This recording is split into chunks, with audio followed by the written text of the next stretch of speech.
Well, hello, welcome to my kitchen. Company is coming for dinner tonight and I am making country fried steak. We have some good friends from Houston that are driving to Florida and they're stopping to see us on the way and spend the night with us. And I told them when they get here that I would have them a delicious home cooked meal. So I am making country fried steak tonight. This is one of my husband's favorites as well as mine. Now, I'm not calling it chicken fried steak because I'm not deep frying this. Chicken fried steak is a really deep fried steak with a thick batter. This has a good batter on it that's going to make it nice and crispy, but it's not a real thick batter. And also, I'm not going to deep fry it. I'm frying it in about this much oil, or what I like to say, 1 finger of oil. I'm starting off with these cubed steaks. And I'm actually going to take these and put this in a Ziploc baggie, and I'm going to tenderize them a little bit more.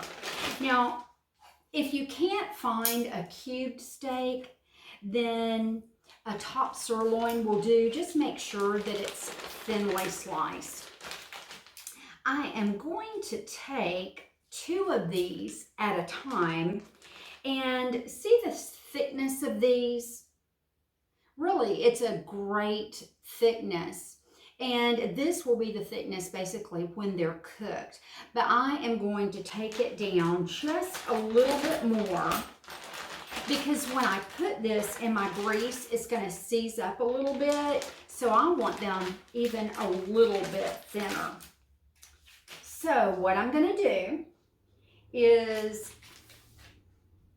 take my towel, just put it right there, get these out of my way.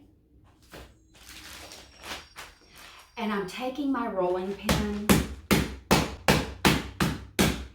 and I'm just gonna pound these out just a little bit more on both sides.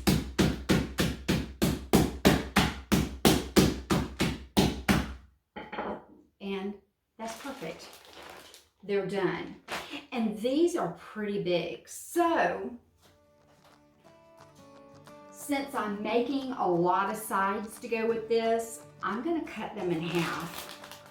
I know Aaron and Glenn, that's the name of our friends that are coming. I'll tell you more about them later. They're gonna be hungry, but I wanna make this a little bit of a smaller portion. So,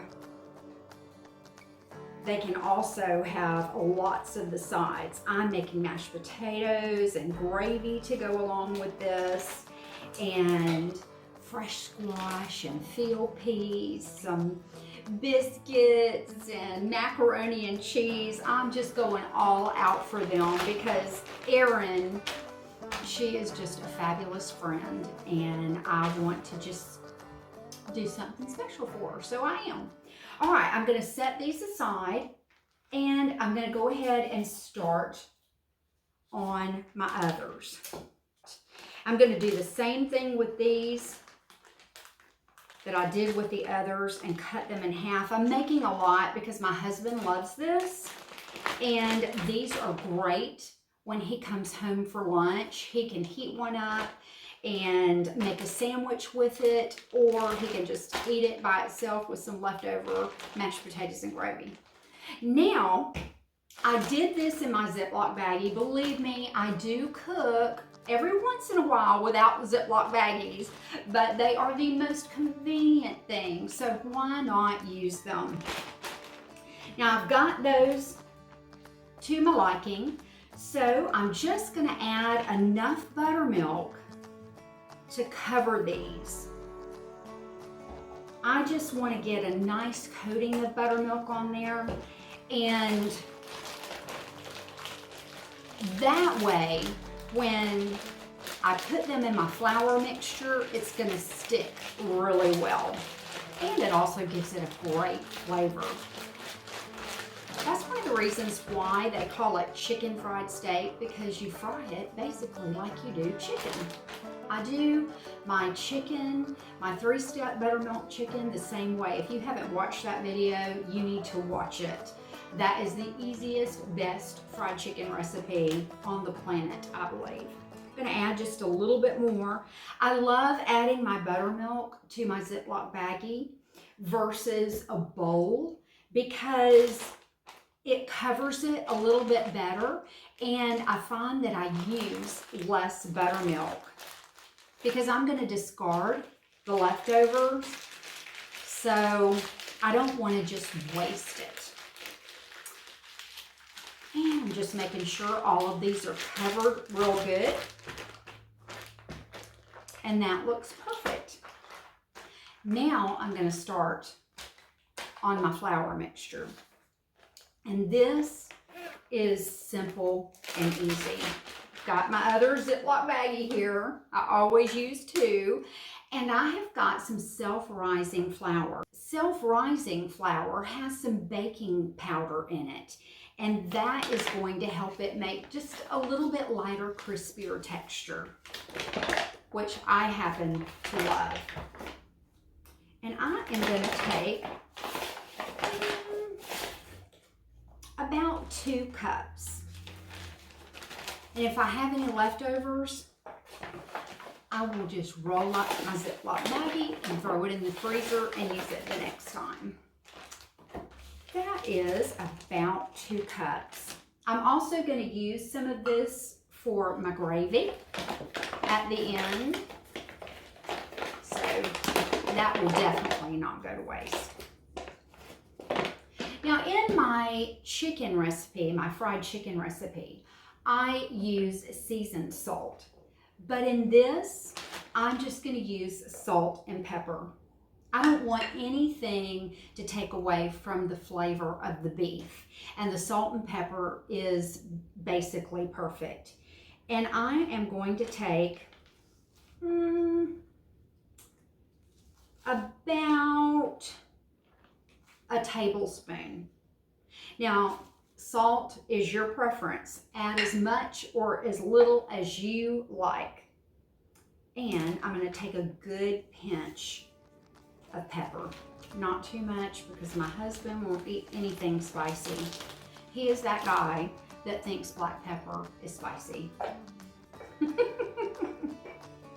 I'll leave my comments to myself, and I'm just going to shake this up. Just make sure that that's all mixed together. And that's ready. That's pretty much it. And then I'm going to take it over to my frying pan. So let's get over there and get busy frying these up. All right, now it's time to get started on the frying process. I am using peanut oil. I think it's the best frying oil on the planet. It has a really high smoke point, and it also adds a great flavor. You know, Dothan, Alabama is the peanut capital of the world, or at least it used to be. So it seems very fitting to use peanut oil. And as I said, I'm using basically 1 finger of oil.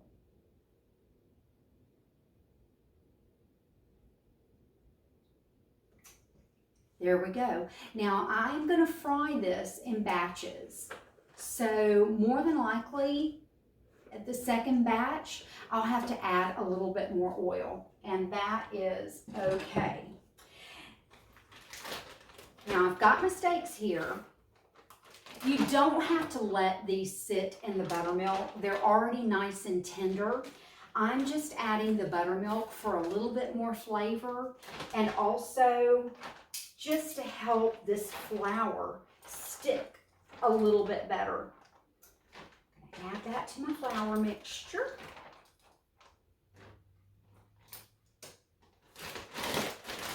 And just shake it up. And you know what? I better turn on my oil. And I am turning this to a medium-high heat. I want this to get good and hot. And then when I add my cube steaks, I will turn it down just a little bit. And I'm using a cast iron skillet. If you don't have a cast iron skillet, use a Dutch oven or any heavy bottomed skillet. Just make sure that you don't use a non-stick skillet. Don't ever fry in a non-stick skillet. I promise you will be very, very sorry. I'm going to go ahead and add the rest of these steaks and we'll get busy frying them up. Well, all of my steaks have been added, and look, I just wanted to show you, I hardly have any buttermilk left over, and I love that because I feel like I have not wasted anything, which to me is very important. Just put this aside there. My oil is heating up. You know, a lot of people tell you exactly what temperature to put the oil on, 350 or 400 degrees. Well, I can tell you, I honestly do not know. I do not use a thermometer. I just hold my hand over it and then I'll sprinkle in a little bit of flour before I start my frying to see if it bubbles up. If it does, I know that it's good. All right, I am going to test this oil.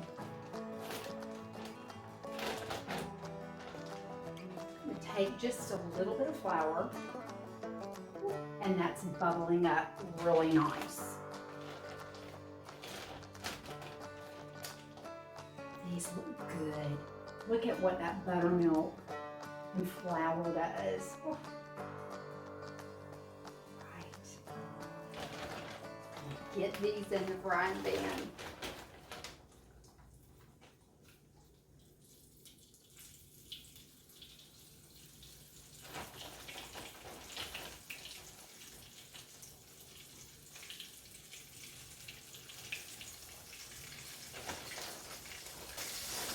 These are going to cook up really quickly. You don't want to overcook beef. So I would say 3 to 4 minutes on each side should be just right.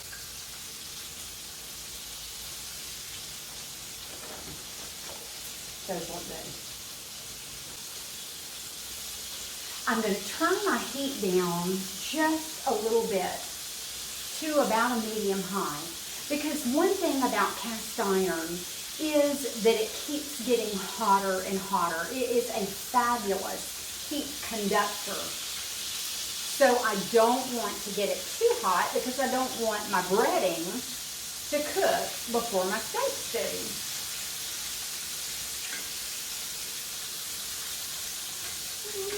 They're already smelling good. Let me tell you about my friend Erin. Erin and I have been wonderful friends for going on 10 years now. She's a Midwest girl, and as you know, I'm a Southern girl. And I lived in Houston for almost 4 years before moving to Dothan, Alabama, where I was born. And I had moved to a different area in Houston called Sugarland. And that was on the other side of Houston from where I had lived most of my time there.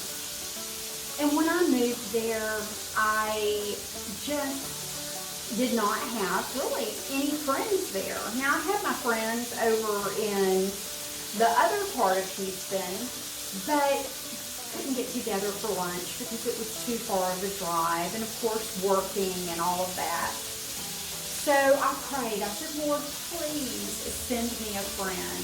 And lo and behold, Erin and her family moved right next door to me. We were next door neighbors, and we immediately hit it off. Oh. And she has been one of my dearest and best friends ever since. Look at these. That is looking perfect. Perfect. And see how these have thickened up?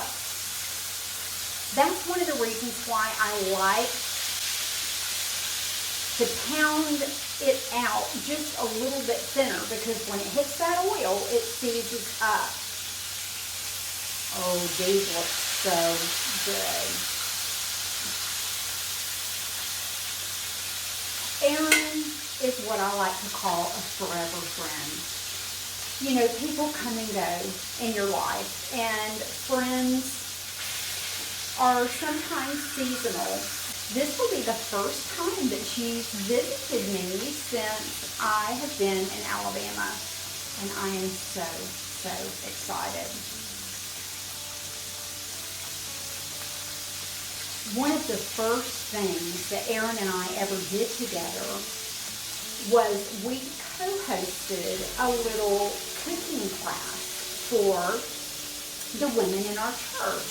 They call it Summer Nights, and that's where you would host basically a dinner party, and you would teach your guests how to make the dish that you were making, and also other little cute tips. Well, Erin and I would brainstorm about the recipes, and I would basically take care of the cooking part, and she took care of the decor. And here's a picture of us.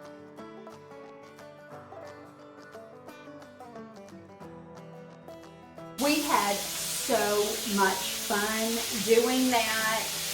Erin is a fabulous hostess, and she is an amazing, amazing cook.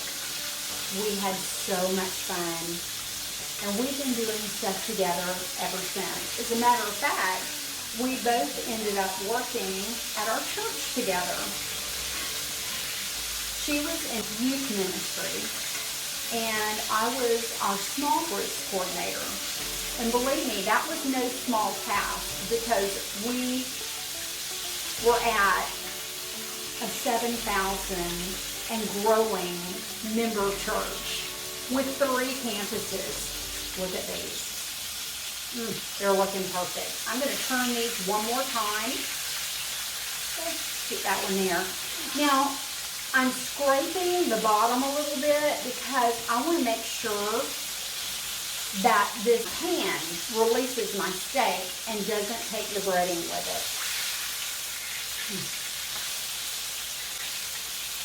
Ooh, that looks so good. Now, it's going to be a little while before Erin and Glenn get here, so I'm cooking these ahead of time, and then I'll put them in the oven to warm. And I'm putting this on my pan with a little cooling rack here.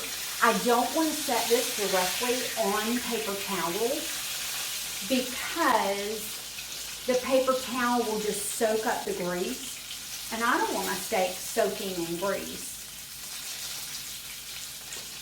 So I'll just, come on out there, let that drain.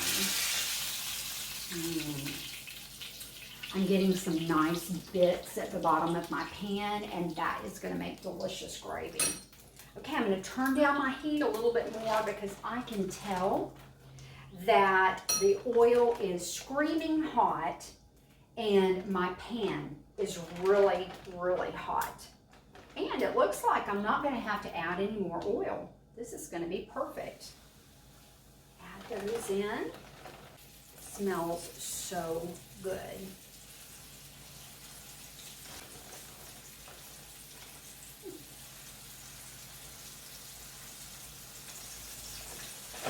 Perfect. And I don't have a lot of flour left over. So after I use some of this for my gravy, I will probably just go ahead and discard it, because there's not really enough to save. I'm going to keep cutting this heat down little by little, because that oil is hot and I'm just about finished, and I'll start making the gravy.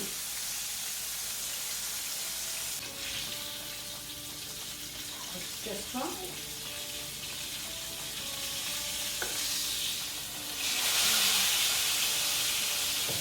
Now, this last one is cooking up, and I'm turning off my heat completely. I want to cool this down. That looks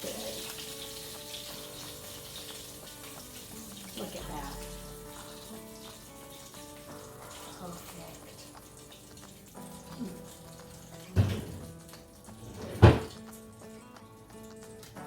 Now I don't need all of this oil, so I'm going to pour this off into my grease pail, and I'll come back and show you how to make the delicious gravy to go with this.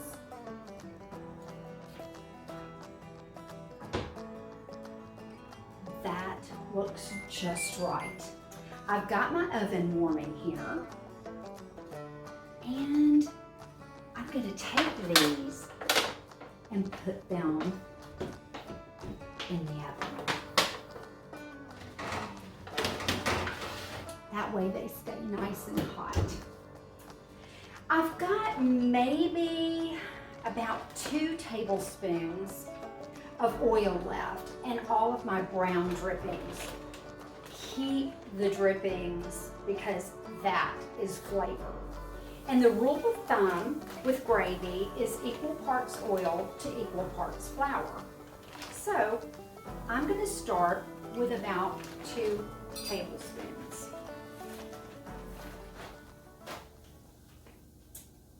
Let's see here. And I'm going to turn my heat back onto a medium to low. We just want to make sure that this flour gets nice and brown. That looks good. Now, I'm going to add some water. I'm doing half and half, water and milk. I don't want to use all milk because if I do, the gravy, really, you can't taste the drippings, and we want to make sure that we taste all of this delicious flavor.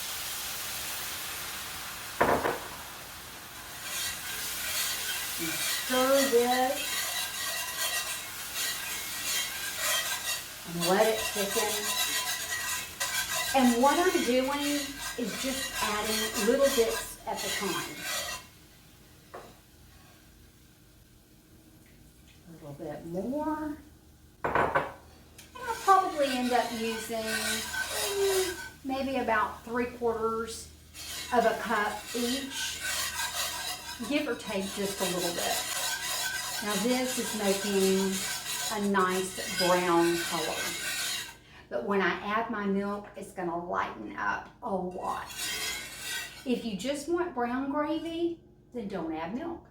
Just keep your water. But I will say that the milk in the gravy definitely gives it a great flavor. I'm going to turn my heat up to a medium now.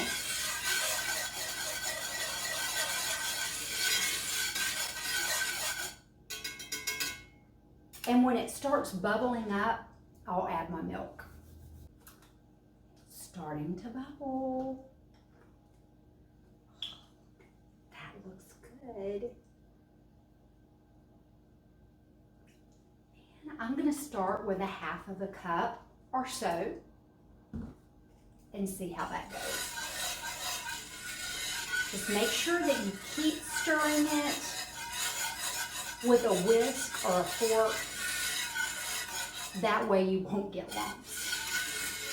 And see how the milk has changed the color of the gravy. This on some mashed potatoes with this country fried steak is going to be so good.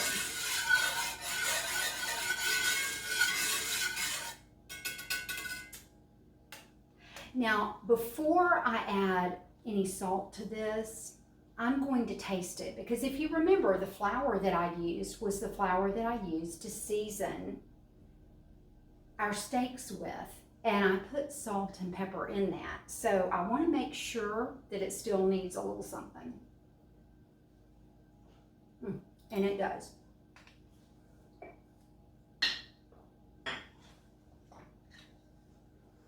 I'm going to take just a pinch of salt. Make sure you taste before you salt. And I would say just a pinch should be about perfect, and a little pinch of black pepper. My husband will not put gravy on his steak. I can guarantee you that when he puts the steak on his plate, he is going to cover it in ketchup. He loves the gravy on his mashed potatoes, but not on his steak. I'm going to let this cook for just a little bit to make sure that I get all of the raw flour taste out of the gravy. And I'm just going to dip my spoon back in there. That's perfect. Really, really good.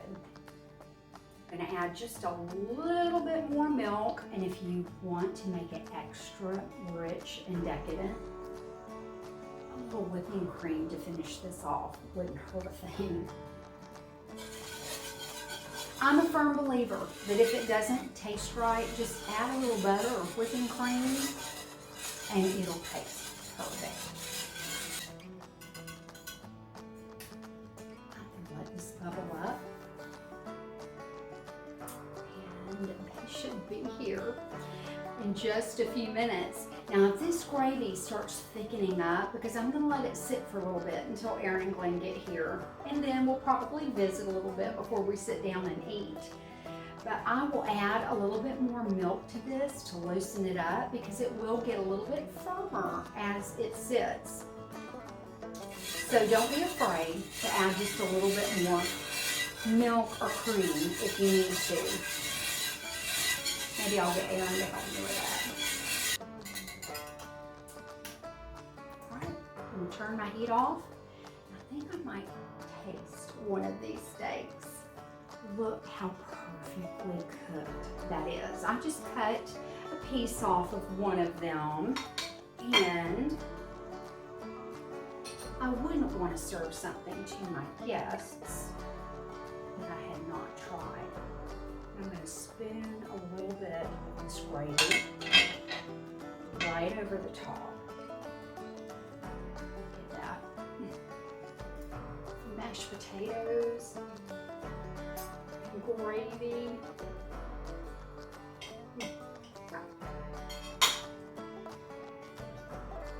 Now let's go in for the taste.